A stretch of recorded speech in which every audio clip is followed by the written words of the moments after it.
A to Z Mysteries, Super Edition 6, The Castle Crime, by Ron Roy. Chapter 3. It was still raining when they left the museum. "I have to check in at the conference one last time," Dink's father said. "I'll meet you at the hotel later." "Okay, bye, Dad," Dink said. Josh and Ruth Rose waved. Mr. Duncan stepped to the curb and raised his hand for a taxi. A shiny black cab pulled over, and Mr. Duncan stepped inside. He waved as the cab sped away. "Race you back!" Ruth Rose yelled. Hopping over puddles, they dashed to their hotel, around the corner from the museum. Soon they burst into the hotel lobby, damp and laughing. The hotel was called Welcome House. 200 years earlier, the small brick building had been a private home. Dink's father had picked it because it was close to the museum, shops, and restaurants. A small plaque near the doorbell read, "In 1888, Jack the Ripper murdered at least 5 women in London. One of the victims lived in this building. The unknown killer was never caught." "They never caught the guy," Josh whispered. He poked Dink's back. Dink shivered.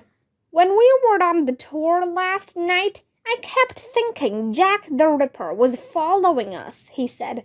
"Those dark, narrow streets were creepy." "He must be dead, Dink," Ruth Rose said. She rang the bell. If Jack the Ripper was alive, he'd be at least 150 years old.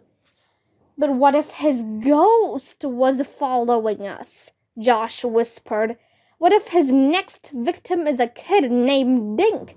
What if—" A tall man with red hair opened the door. The name tag pinned to his sweater said Damon Fox, manager.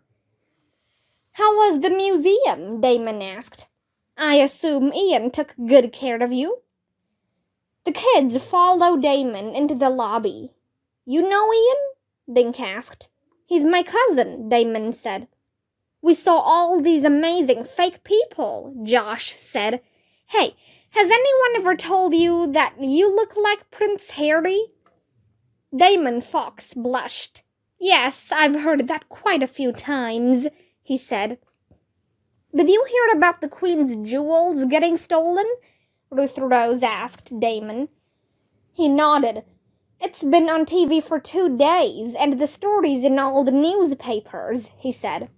He reached toward a stack of London Times papers at one end of the counter. "Take one with you if you'd like," he said, handing Dink a paper. Dink noticed a round bandage stuck to the back of Damon's left hand. Welcome House had no elevator, so the kids climbed the stairs to their rooms on the 2nd floor. Dink shared a room with Ross, and Ruth Rose had the one next door. Dink's father's room was across the hall. In Dink and Josh's room, the 3 kids grabbed bed pillows and flopped on the floor.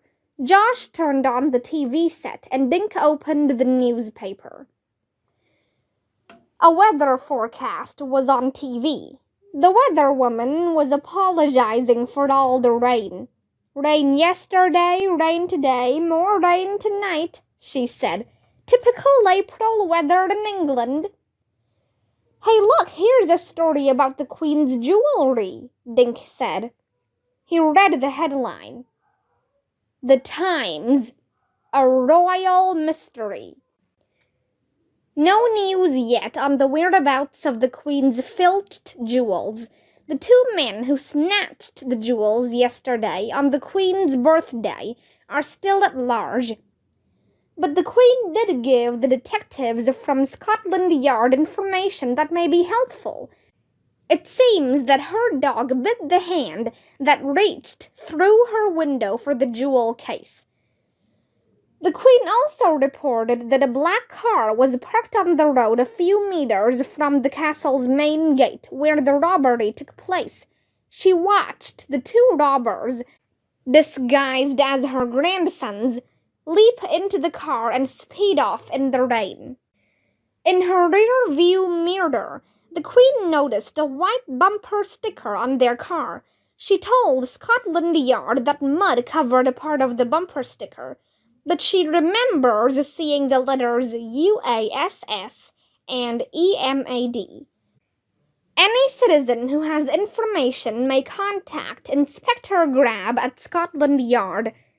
The royal family is offering a reward of £10,000 for information leading to the arrest of the thieves or the recovery of the stolen jewels.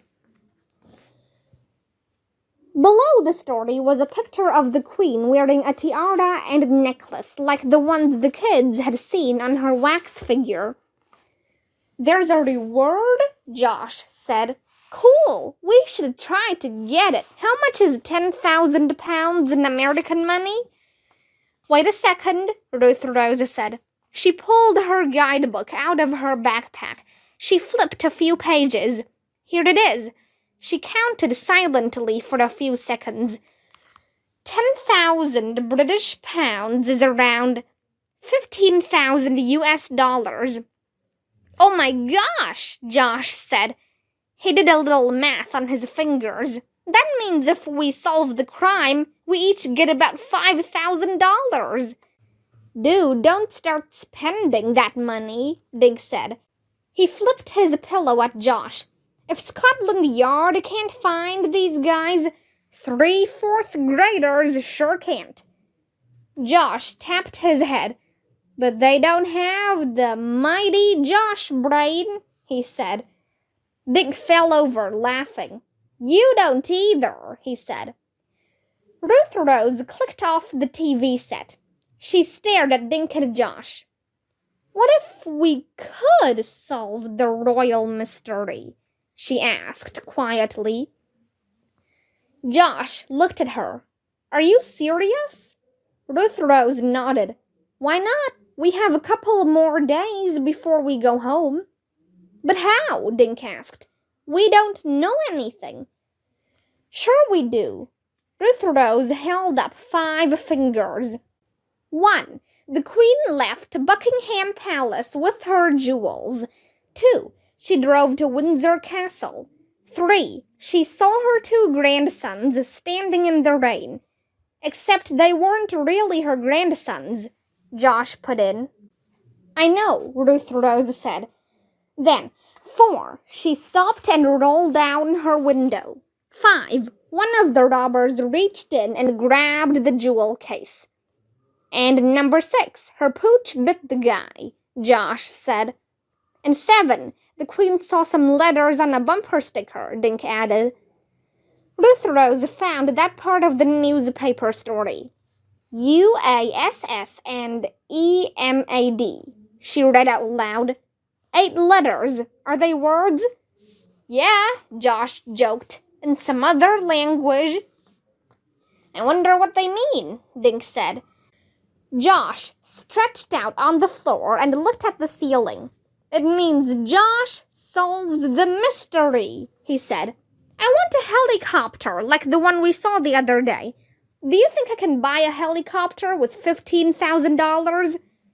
Dink and Ruth Rose laughed. Then they heard something outside the bedroom door. Whatever it was made a soft, scratching noise.